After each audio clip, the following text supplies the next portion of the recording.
Now listen to what the president had to say about claims that he defied the court order on those deportations.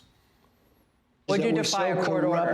Because we all know that, and that was outrageous. I never did defy a court order. And you wouldn't in the future? No, you can't do that. However, we have bad judges. We have very bad judges, and these are judges that shouldn't be allowed. I think at a certain point you have to start looking at what do you do when you have a rogue judge. It seems to me, Todd Piro joins us. You know, Todd, the president sneezes, they're going to take him to court for something. It's lawfare, which we saw in his campaign for president, just continuing as president, right? 100%. And before he was president, second time, the goal was to keep him from becoming president. Now the goal is really twofold. One, to try and completely stop his agenda because the deep state forces wanted to continue.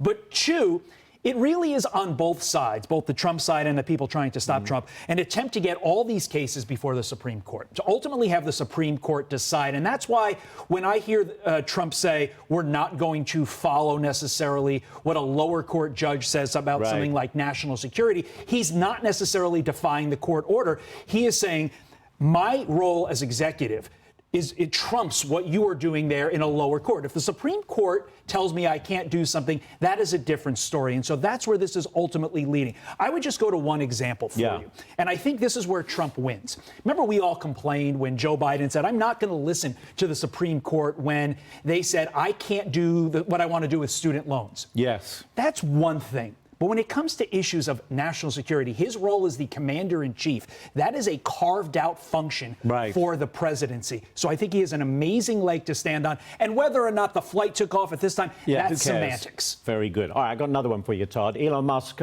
spoke with Sean Hannity last night. I want you to listen to what he had to say about the fraud uncovered by DOGE. The government, the government waste and fraud is so high that it's causing a $2 trillion annual deficit. So the country is going bankrupt. It's just, country is no different from a person. If a country overspends and doesn't spend wisely, just like a person, a country will go bankrupt. So the reason I'm here is because I'm very worried about America going bankrupt due to the corruption and waste. And if we don't do something about it, the ship of America is going to sink. And we're all on that ship. You know, it's no secret, Todd, Democrats hate all this stuff, but why? I mean, exposing all of this waste and fraud, it's got to be a good thing for the country. But not for the Democrats, because the people connected to the Democrats, including their donors, are making money off of this money. It's not like this money is just disappearing into thin air and nobody's getting it. Somebody was getting it. Those people are not going to get that money anymore, and they're upset, and they're going to fight it tooth and nail, hence the fights that we see. Fascinating. All right, Todd, thank you. You're with us for the hour. Yes, so sir. You're not going anywhere.